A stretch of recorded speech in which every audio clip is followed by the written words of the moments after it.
el Salmo número 40, del versículo 1 en adelante. El título se llama Alabanza por la liberación divina. Nosotros ya sabemos de que los salmos son prácticamente historias que contaron y las dejaron escritas las personas que generalmente vivieron estas circunstancias. La vivieron, entonces, ¿qué es lo que hacen? Escribieron lo que a ellos les pasó, ¿no? Y precisamente David, del que habíamos hablado, ¿no?, escribe el salmo este, por eso dice al músico principal, Salmo de David. Dice así: pacientemente esperé a Jehová, y se inclinó a mí, y oyó mi clamor. ¿Qué es lo que dijo? Pacientemente esperé a Jehová, y se inclinó a mí, ¿y qué es lo que dice? Y oyó mi clamor.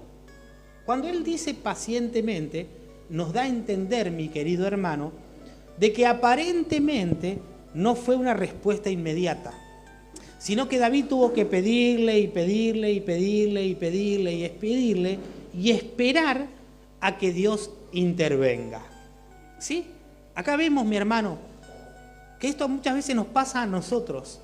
A veces nosotros clamamos a Dios y Dios no interviene en el momento, sino que nos hace esperar.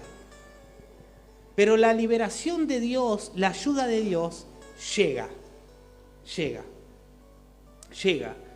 Pacientemente yo esperé en Jehová, y Él se inclinó a mí y oyó mi clamor. Y la Biblia nos muestra otros ejemplos también, mi hermano. Dice que 400 años estuvieron en Egipto el pueblo de Israel, oprimidos. Y dice que ellos clamaron al Señor y el Señor se inclinó. Ahora bien, yo me pongo a pensar, ¿no habrá habido oraciones antes? ¿No habrá habido clamores antes? Pero más vale que sí. Pero Dios interviene cuando Él quiere y determina intervenir. Ahí está el punto, mi hermano. Y ahí es donde trabaja Él. ¿En qué? En nosotros. En la paciencia. A veces uno dice, yo le pido al Señor que me dé paciencia. Y la paciencia, ¿cómo se obtiene? A través de la tribulación. Es así. No es que viene de un momento para otro, como muchas veces se enseña, que las cosas aparecen de golpe, que no sé, hoy no soy un desamorado y me despierto y soy el más amoroso del mundo. Hoy soy una persona impaciente y me despierto al otro día y tengo una paciencia terrible. No es así, mi hermano. Sino de que la paciencia se va formando en la vida de la persona a través de la espera. A través de la espera. Por eso dice David, pacientemente esperé a Jehová y se inclinó a mí y Él oyó mi clamor. Pacientemente esperó David, clamando y pidiéndole, y Dios intervino. Porque Dios interviene en algún momento, mi hermano. Ahora bien, ¿por qué tiene que hacer esto el Señor en nuestras vidas? De trabajar en nuestra paciencia. Precisamente para que seamos pacientes, como la palabra lo dice. En donde uno es impaciente, las cosas de Dios hay que esperarlas con paciencia. ¿Vio?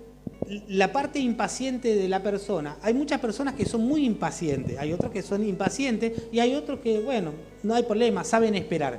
Pero generalmente hay muchas personas que son impacientes, sino que quieren todo ya. Quieren que, no sé, oran por fulano, quieren que se convierta hoy. Oran por esto, quieren que mañana aparezca. Y muchas veces no es así, no es así. Muchas veces hay que esperar. El trabajo, por eso nosotros, yo siempre digo, el trabajo nosotros que tenemos acá como iglesia, ¿no? Yo me ponía a pensar y decía, ¿qué tipo de iglesia nosotros, no, que queremos? Pero viene la hinchadera.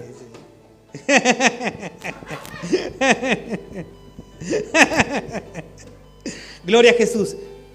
Ahí está. ¿Qué tipo de iglesia nosotros queremos? Ahí está el punto. Una iglesia que automáticamente de golpe y porrazo venga gente, vengan que esto, que el otro, que sea, o un trabajo a futuro.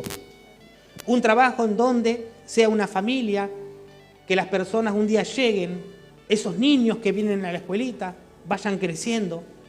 ¿Sabe qué? Yo me ponía a pensar, mi hermano, nosotros aquí en la iglesia, si nos ponemos a ver, nosotros somos muchas personas, entre niños y grandes. Entre niños y grandes.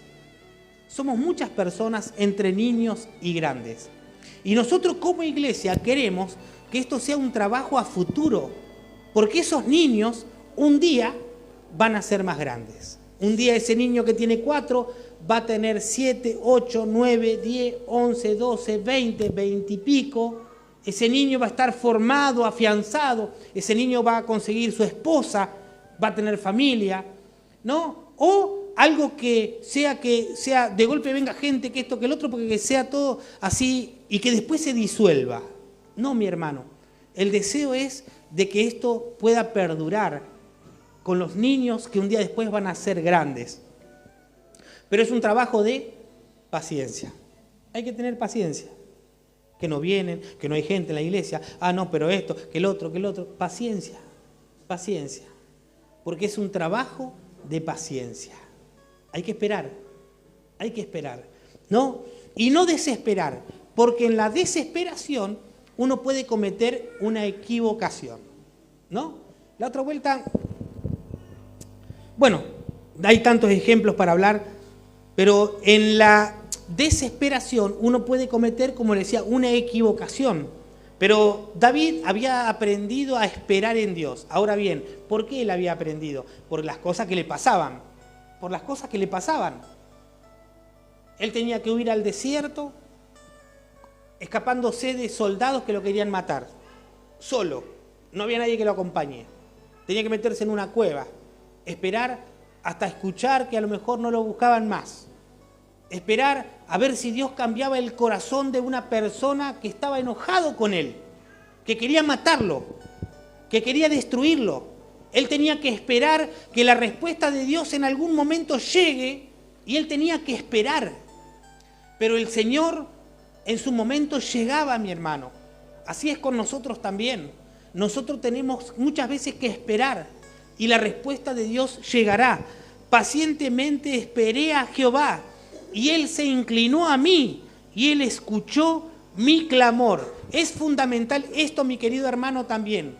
Clamar a Dios y no dejar de clamar a Dios. En muchas circunstancias uno ya quiere abandonar a Dios. Sino que no, clamemos a Dios, porque acá David nos enseña, no como los ejemplos que nos ha mostrado Jesucristo, como los ejemplos que nos han mostrado los apóstoles, que ellos nunca desmayaron de pedirle a Dios. Ahí está el punto, mi hermano, en donde vivimos circunstancias complicadas que uno ya quiere dejar a Dios, abandonarlo a Dios. Y acá David, ¿qué es lo que hacía? Él clamaba a Dios, por más que no veía su mano, él seguía clamándole al Dios de Israel que un día había conocido. Y hoy en día uno muchas veces quiere abandonar a ese Dios. Por eso es lo que hablábamos al principio, mi hermano, de que las palabras de Dios son palabras que a nosotros nos tienen que hacer recapacitar. ¿Por qué? Porque cuando nosotros, como le decía, nos bautizamos, nos dijeron, te digo una cosa, me dijo, por ejemplo, el que me hizo bautizar a mí, el que me bautizó, el pastor, me dice, te hago una pregunta. Sí, le dije yo. ¿Aceptás a Jesús en tu corazón como tu Señor y tu Salvador? Sí, acepto, le dije. ¿Prometés serle fiel a Él hasta que Él venga a buscarte en su reino o tengas que partir? Yo le dije, sí, le prometo ser fiel al Señor. Y es una cosa que siempre me quedó acá, en mi mente, inclusive muchas veces en momentos complicados. Por eso le digo, y hoy en día las personas quieren abandonar a Dios, porque, no sé, no les contesta, porque son muchas las circunstancias que tienen que pasar. No, porque le prometimos ser fiel al Señor. Y ser fiel significa estar con Él, no abandonarlo a Él a pesar de las circunstancias. ¿Sí? Por eso David lo entendía y él dijo, pacientemente esperé a Jehová. Y él se inclinó a mí y oyó mi clamor. ¿Y qué es lo que pasó? Y me hizo sacar del pozo de la desesperación. Miren, David se encontraba desesperado. David se encontraba mal. David se encontraba en una situación, inclusive límite para su vida. ¿Y qué es lo que dijo David? No, se inclinó y me sacó del pozo en el cual yo me encontraba. Por eso, mi hermano, la respuesta está en Dios. La respuesta no está en nadie. Usted no puede sacar del pozo a nadie. El que puede sacar del pozo de la desesperación es Dios. Es Dios. Es Dios. Y Dios lo hace. Porque aquí, no, David lo muestra. El Señor me sacó del pozo de la desesperación en el cual yo me encontraba. Y es verdad, mi hermano, porque cuando uno se pone a pensar, ¿no? Cuando uno está desesperado, es como que se cae en un pozo y no puede salir, ¿no? Miren lo que dice acá. Me hizo sacar y desesperación también del lodo de cenagoso. ¿Vio? Cuando uno se empantana, ¿qué es lo que hace? Fuerza y hace fuerza y no sale. La persona hace fuerza y no sale. ¿Ve? David se encontraba en esa manera en su vida. Estaba desesperado y trataba de hacer algo y no sucedía nada, mi hermano. Pero Dios se inclinó a él y oyó su clamor. Muchas veces nosotros nos vamos a encontrar de la misma manera, mi hermano. Vamos a encontrarnos como que estamos en un pozo de desesperación. Vamos a encontrarnos como que estamos empantanados y que por más que hacemos fuerza para poder salir, no podemos salir. Pero Dios es el que nos va a levantar y nos va a sacar. Miren, acá dice así, puso mis pies sobre la peña y Él enderezó mis pasos. ¿Ve? Después de haber estado en ese pozo de desesperación, mal, turbado, seguramente triste, desesperado, tratando de a lo mejor hacer de alguna manera fuerza para poder salir y no poder salir, dice que en un momento el Señor se inclinó, lo levantó y puso sus pies sobre la peña. Así es, mi hermano, el Señor en algún momento va a hacer la obra en nuestras vidas. Por eso les decía, nosotros no tenemos que dejar de ¿qué? De clamar a Dios, de pedirle a Dios. Tenemos que esperar porque Dios se va a inclinar a nuestras vidas y nos va a levantar. Él nos va a sacar, porque siempre lo hace, mi hermano, siempre lo hace. Puso luego en mi boca un cántico nuevo, alabanza a nuestro Dios. Verán esto muchos y temerán y confiarán en quién, en Jehová. Aparentemente no sucedió aquí en David, no, que por esta circunstancia de rescate de parte de Dios, de su boca salió una alabanza al Señor. Y dígame si usted no se ha encontrado muchas veces en esa circunstancia, mi hermano, ¿no? Que se ha encontrado desesperado, mal, muchas veces caído. Sin embargo, Dios cambia ese sentimiento, ¿no? A una manera gozosa. No sé a usted, pero a mí me ha pasado, mi hermano. Y yo creo que a usted también. Porque Dios pone una alabanza nueva en la boca de las personas, ¿sí? Dice así, puso luego en mi boca un cántico nuevo, alabanza a nuestro Dios. Verán esto muchos y temerán y confiarán en Jehová. Miren, esto es interesante, mi hermano. La Biblia dice que cuando el Señor escogió a los discípulos, los mandó a predicar. Después ellos vinieron, estuvieron con Jesús, siguieron aprendiendo, Dios seguía obrando en sus vidas y demás. ¿Y qué es lo que dice? Cuando el Señor va a partir, que está yéndose, Él les deja un encargo a los discípulos. Y les dice, vayan por todo el mundo y sean testigos de mí. Den testimonio de mí. Háblenle a otras personas de mí, de lo que yo hice en sus vidas. Cuando el Señor obró en la mujer samaritana, ¿qué es lo que le dijo? Andá a los tuyos y contale cuán grandes cosas ha hecho Dios contigo. Cuando el Señor liberó al gadareno, Jesús le dijo al Gadareno quería irse con Jesús, y Jesús le dijo, no, anda a los tuyos y contale las maravillas que Dios ha hecho en tu vida. Entonces el Señor siguió diciendo y encomendando esa tarea a las personas, de ir y hablarle a otra persona de las maravillas de Él, de lo que Dios hizo con Él. Ahora bien, ¿no? Si usted o yo no pasamos circunstancias adversas y vemos la mano de Dios moverse en nuestras vidas, ¿cómo le voy a ir a hablar a otra persona? ¿Qué le voy a decir? ¿Qué le voy a decir? ¿Qué le voy a decir si yo no tuve mis propias experiencias con Dios? Por eso es parte del trabajo de Dios en la vida de una persona, que el Señor nos hace pasar por circunstancias, para Él nos consuela, para que nosotros podamos hablarle a otras personas y ser también de consolación a otras personas. Es así porque en parte Dios nos hace pasar circunstancias complicadas. Porque es verdad, mi hermano, ¿no? ¿Qué le voy a decir yo a alguien si no he pasado circunstancias y lo vi al Señor moverse en mi vida? ¿No? Sí, puedo llegar a hablarle, pero yo siempre digo algo. Cuando uno la pasó y obró Dios en su vida, tiene más un respaldo más fuerte de Dios en el testimonio que da. Yo creo que sí, mi hermano. Yo creo que sí, que eso sucede, ¿no? Por eso Dios a nosotros nos prepara y nos hace pasar circunstancias. Mire, ¿qué le voy a decir? No, venite a la iglesia, porque mirá que Dios te libera, ¿eh? Dios te hace esto, Dios te hace lo otro. Y a mí no me liberó, no me hizo esto, no me hizo lo otro. ¿Qué evangelio estoy hablándole a la gente? No, por eso Dios obra en nuestras vidas, para que el Señor pueda moverse con poder en el testimonio que nosotros demos.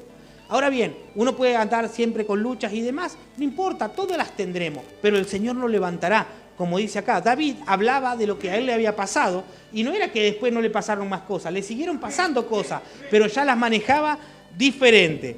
Bienaventurado el 4, mire, el hombre que puso en Jehová su confianza. ¿Ve? Bienaventurado, ese hombre que pone en Dios su confianza va a ser bendecido. Va a ser alcanzado por la misericordia de Dios. La persona que no pone la confianza en Dios, lamentablemente, no. Es así. Bienaventurado el hombre que puso su confianza en el Señor y no mira a los soberbios ni a los que desvían tras la mentira. Y no se apoyan en ¿quién? En las personas. En este caso, David vivía rodeado de personas que querían su mal, personas que se manejaban impíamente, personas... Por eso, mi hermano, no, que nosotros tenemos que saber decidir y tenemos que saber diferenciar. Es interesante esto, pero es verdad, mi hermano. Hay que saber diferenciar. ¿No? Nosotros no hacemos apología, ¿no?, en contra de la política.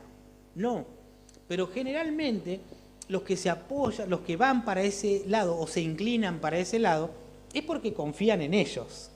Es así, es así. Sin querer es así. Que pasa en todo momento. Uno siempre tiende a confiar en el hombre, de alguna u otra manera.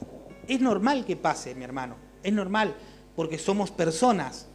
Pero acá el Señor nos dice, confía en Jehová, confía en Él.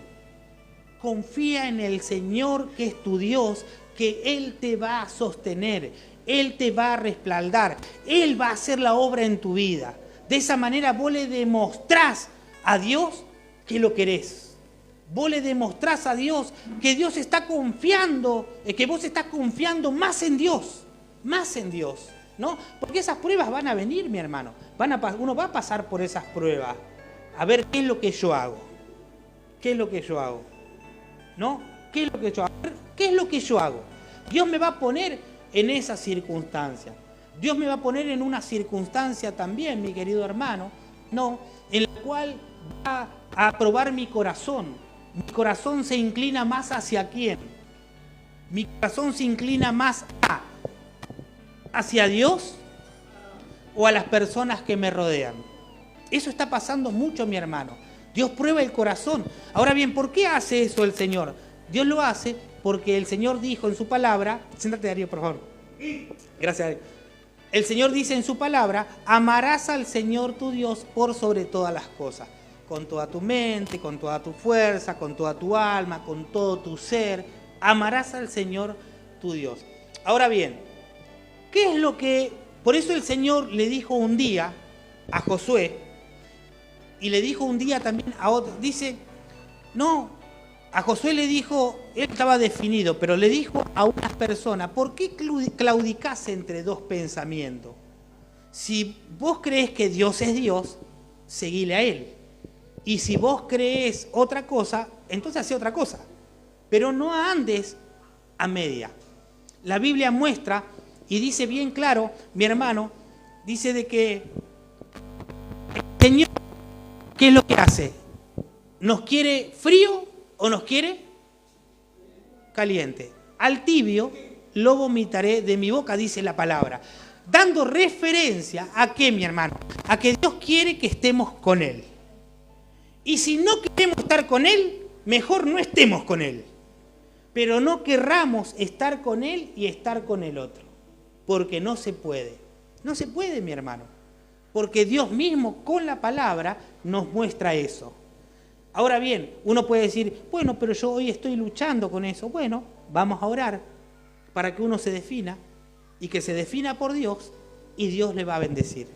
Pero es necesario eso, mi hermano, y más en estos tiempos, en el tiempo donde no, como iglesia, Dios está buscando una iglesia que esté completamente con Él, no una iglesia dividida con el corazón. Que yo digo que confío en Dios, pero también hago cosas que muestran que no confío en Dios. ¿Me explico? Eso es interesante, mi hermano. A veces uno dice, la palabra es media, pero es verdad. Yo puedo decir con mi boca, yo Diego, puedo decir con mi boca que confío en Dios, pero con mis hechos demuestro totalmente lo contrario, que no confío en Dios. Porque ando detrás de ¿quién? Detrás de las personas, temeroso por lo que me puede llegar a hacer, lo que me puede pasar. No, hay que confiar en Dios, manejarse de una manera correcta, pero confiar en Dios, mi hermano, porque Dios es el que a usted lo va a sostener. Y así en todas las áreas, mi hermano. Ha aumentado, mira, dice, bienaventurado el hombre que puso en Jehová su confianza y no mira a los soberbios ni a los que se desvían tras la mentira. Has aumentado, oh Jehová, Dios mío, tus maravillas y tus pensamientos para con nosotros. No es posible contarlos ante ti. Yo anunciaré y hablaré de ellos. No pueden ser enumerados. Miren, sacrificio y ofrenda no te agrada. Has abierto mis oídos. Holocausto y expiación no has demandado. ¿Qué es lo que quiere Dios por sobre todas las cosas? Que hagamos su voluntad. Cuando dice aquí el tema de la oreja, mi hermano, es interesante. Porque está haciendo referencia a esto, a Éxodo, en donde está la ley de los esclavos. Habían los esclavos en ese tiempo, iban a vivir con un dueño por varios motivos. Generalmente era por deuda. Entonces, porque debían, la persona era esclava de otra persona. Pero resulta que, ¿no?, pasaba el tiempo y ese hombre que era el dueño del esclavo lo trataba bien y lo trataba con amor. Entonces llegaba un momento, después de muchos años, que el esclavo podía decidir irse o quedarse. Entonces había muchos esclavos que, ¿qué es lo que pasaba? Ellos decidían quedarse. Entonces dice, bueno, aquel que decidiera quedarse, lo traerán frente al sacerdote y le van a hacer un agujero en la oreja.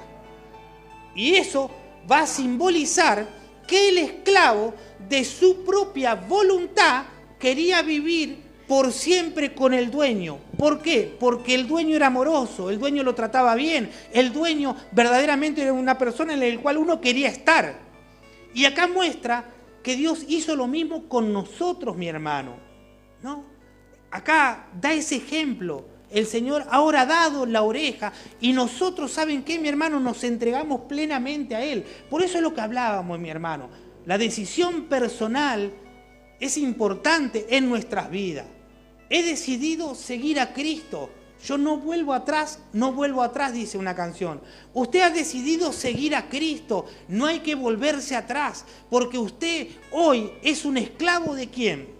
De Jesucristo. ¿Y sabe lo que dice la Biblia, mi hermano? Y nos muestra que Dios y su Hijo Jesucristo no son patrones que a nosotros nos hacen mal. Al contrario, podemos vivir para siempre con Él. Y nosotros lo decidimos de nuestra propia voluntad. Por eso es que dice, bueno, si vos amás a Dios y querés seguirlo a Dios, seguilo por tu propia voluntad. Pero si no querés seguirlo, andate y no lo sigas, déjalo. ¿Por qué? Porque no podemos estar a media. ¿Estamos con Dios o no lo estamos? Porque Dios lo ve de ese punto de vista. Dios no lo ve de otra manera. Porque la Biblia nos muestra eso. No es que yo lo diga porque a mí me parece. La palabra de Dios nos muestra a aquella persona que no renuncia a todo lo que posee. Jesús dijo, no está apto para el reino. Aquella persona que no deja padre, madre, hijo, por causa de mí, no puede ser mi discípulo. Es necesario renunciar a muchas cosas por causa de Jesús. Pero ¿saben qué? Hay una bendición enorme, mi hermano, en eso. Hay una bendición enorme, enorme, enorme. Y acá David lo decía. Ve, acá dice, entonces dije, vengo con el rollo del libro que está escrito de mí. El hacer tu voluntad, Dios me ha agradado y tu ley está en medio de mi corazón. Con esto vamos a terminar para no extendernos mucho más, mi hermano. La Biblia dice esto. Dice que David conocía de la palabra de Dios. ¿Y qué es lo que sucedía? Él dijo, no, el hacer tu voluntad a mí me ha agradado y tu ley siempre está en mi corazón. Hoy en día nosotros, mi querido hermano, tenemos ¿qué? Tenemos esto. Tenemos la palabra de Dios. Hoy nadie puede decir, yo no tengo la palabra de Dios. Todos tenemos la palabra de Dios aquí, en un libro, en internet, en la computadora, en un celular. Hoy Dios se llega a todas las personas a través de su palabra en donde quiera que la persona esté. Dependerá de nosotros, ¿sabe qué, mi hermano? ¿No? Que estas palabras las atesoremos en nuestro corazón. Que nosotros hagamos la voluntad de Dios. La palabra está aquí, mi hermano, delante de nosotros, puesta para que nosotros le hagamos caso. Si nosotros no tomamos estos ejemplos de este hombre, un hombre, David, y los aplicamos a nuestras vidas, de seguro vamos a ser bendecidos cada vez más. Pero es necesario, ¿no?, que lo tengamos bien presente y en cuenta, mi hermano. ¿Sí? Dice la Biblia, Dios busca adoradores que le adoren en espíritu y en verdad. Y dijo Jesús, mis palabras son espíritu, son vida. Jesús dijo que Él es la verdad, Él es el camino. Entonces siempre nos muestra la Escritura que Dios busca personas que le adoren conforme a lo que la palabra dice, a lo que aquí está escrito, a lo que acá dice la Biblia. Si nosotros le hacemos eso para con el Señor, Dios cada vez bendecirá mucho más nuestras vidas y nos prepararemos mejor todavía para cuando Él venga a buscarnos en su reino. Pero es necesario, mi hermano, que tengamos presente eso. Es necesario que nosotros no decidamos y decidamos lo mejor. Y lo mejor es estar con Jesucristo. No puedo decir, bueno, fíjate si podés, si querés. No, mi hermano, no. Porque Dios no nos dice, fíjate si podés, si querés. Dios nos dice, yo soy Jehová, el creador de los cielos y de la tierra.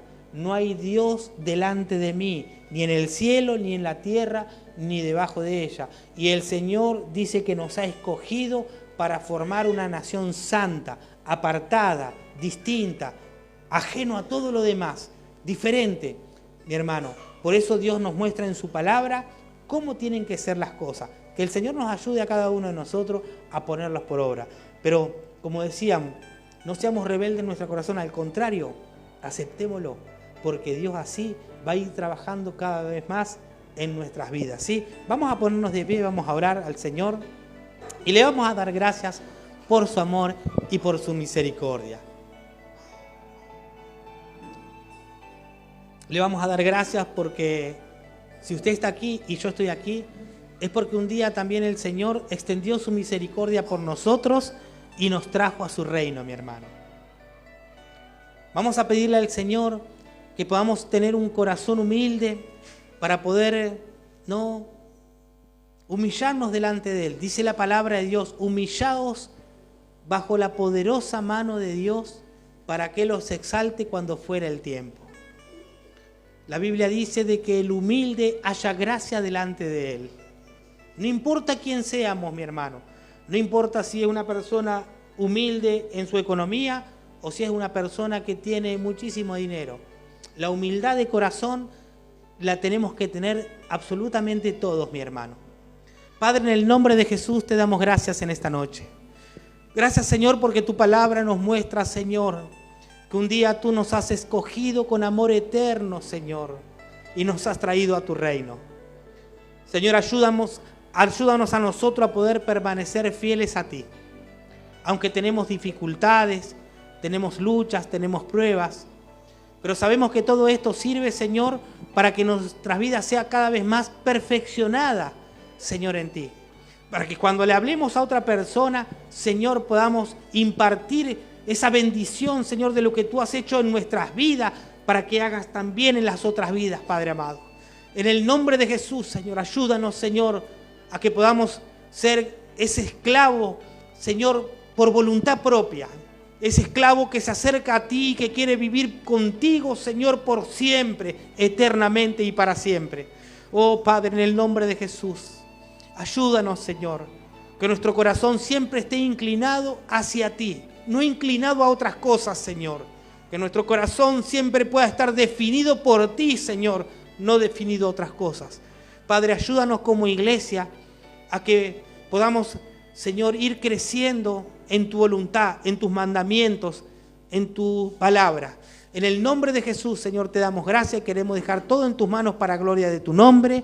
Amén, amén y amén.